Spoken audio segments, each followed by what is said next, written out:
Senhor presidente, senhoras e senhores senadores, senhor Ernesto Araújo. Senhor presidente, percebe-se muito claramente que o objeto dessa CPI vem se transformando a cada dia em CPI da cloroquina, em CPI da carta da Pfizer, CPI do gabinete paralelo, em resumo, CPI da cortina de fumaça. Em governos anteriores, estaríamos em uma CPI para investigar o pagamento de propina, desvios de recursos. Diante de tantos contratos bilionários que o governo federal fez, especialmente durante esse tempo de pandemia, não há uma insinuação, um indício sequer de corrupção. Na falta disso, a CPI discute se um medicamento é ou não eficaz, como se até hoje houvesse consenso científico no mundo acerca de remédio com eficácia para tratamento da Covid-19. O que fariam os médicos do Brasil e de todo o mundo se tivessem que esperar remédios com bula indicando eficácia contra a Covid para atender os milhões de pacientes que chegavam todos os dias aos hospitais com sintomas graves, muitos deles com risco iminente de morte? Agora, uma vez que os testes forem comprovando os que são e os que não são eficazes, evidentemente que os médicos saberão com maior segurança quais deles receitar. Interessante que a Pfizer sugeria que sua vacina pudesse ter problemas, efeitos colaterais, mesmo depois de ter sido testada e aprovada nos Estados Unidos. Por isso, não assumia os riscos. Impõe em contrato responsabilidade total ao Brasil ou a quem compra. E o discurso aqui é no sentido de que o governo brasileiro devesse comprá-la já naquela época e sem qualquer aprovação da Anvisa. A própria Pfizer reconheceu aqui que não havia condição legal para se fechar contrato antes da mudança da lei aprovada no Senado. Mas volto. Agora aqui, quando o assunto é o uso de medicamento, a tese é totalmente contrária. É preciso ter segurança absoluta. Com relação à vacina, não. Pode contratar, independente disso. Mas com relação a medicamento, tem que ter. Essa dicotomia não é razoável.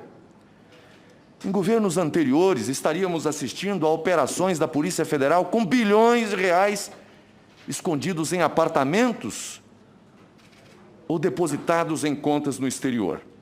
Na falta disso, a CPI discute quem recebeu uma carta, se foi ou não respondida, se tinha ou não relação com as tratativas que estavam sendo feitas com a farmacêutica.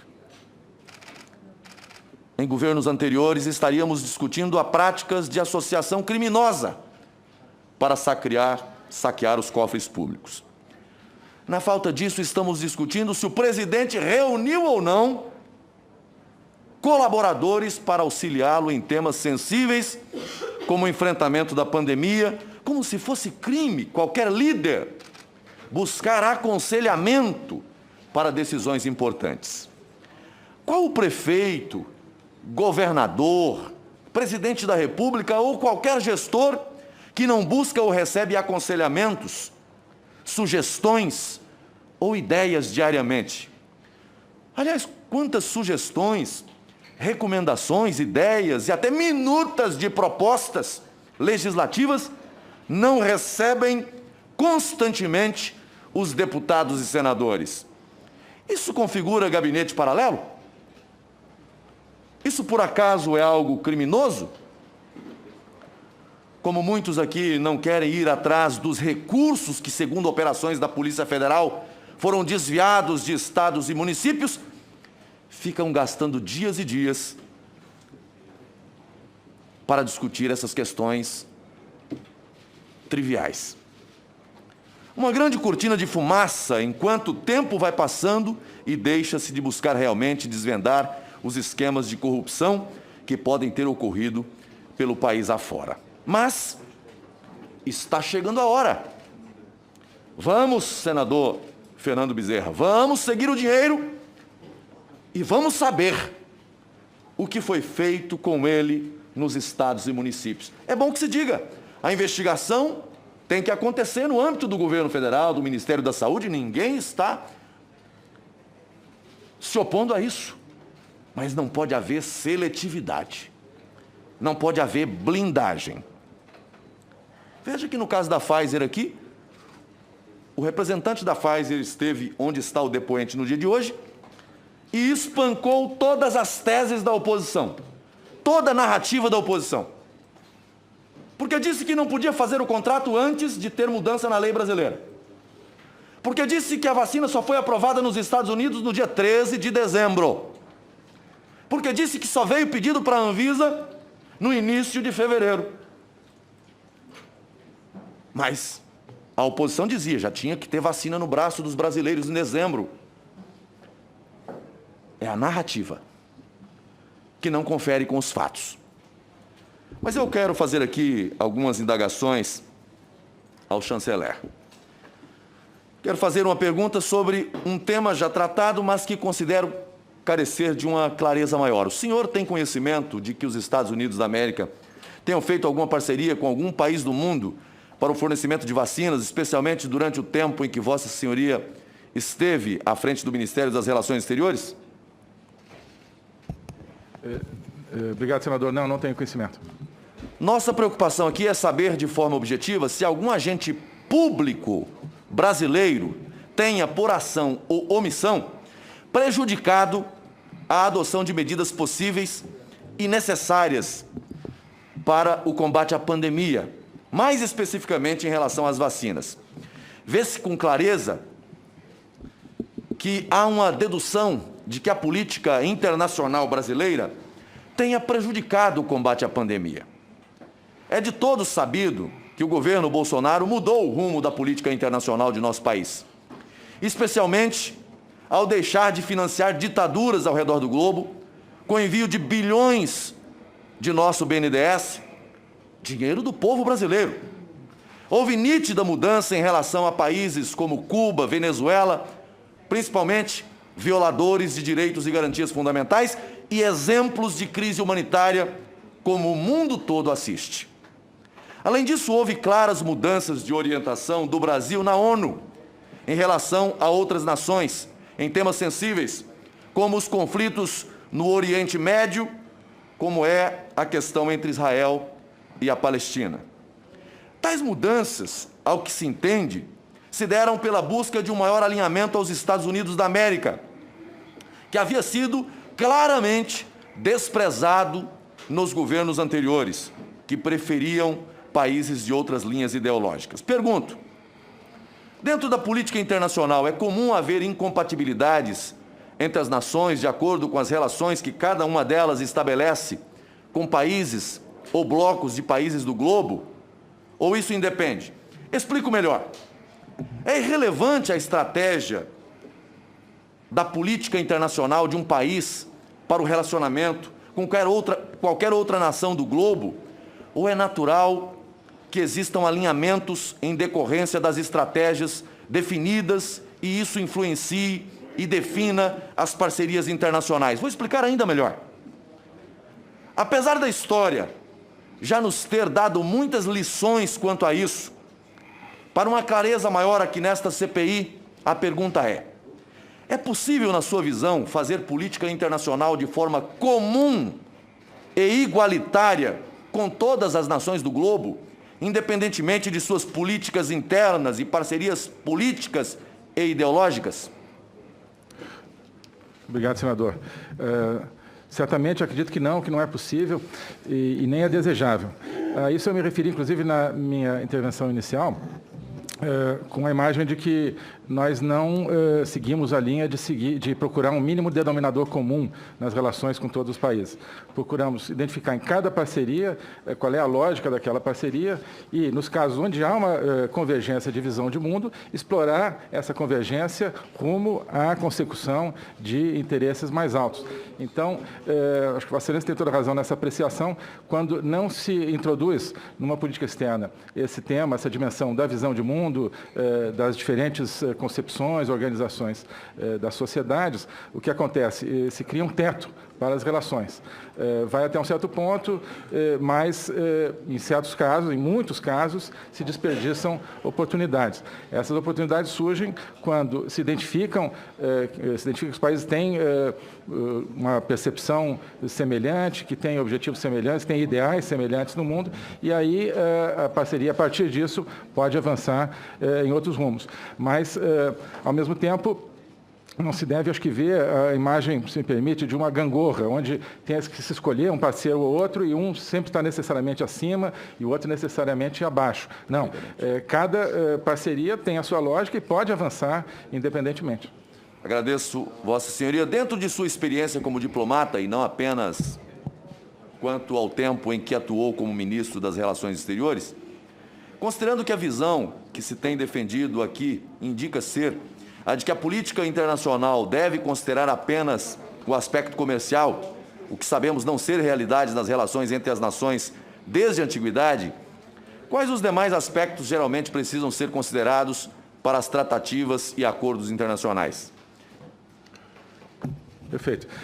Obrigado, senador. Acho que, antes de mais nada, o aspecto da organização interna, digamos, da sociedade. Eu acho que países democráticos se movem no mundo de uma maneira diferente de países não democráticos.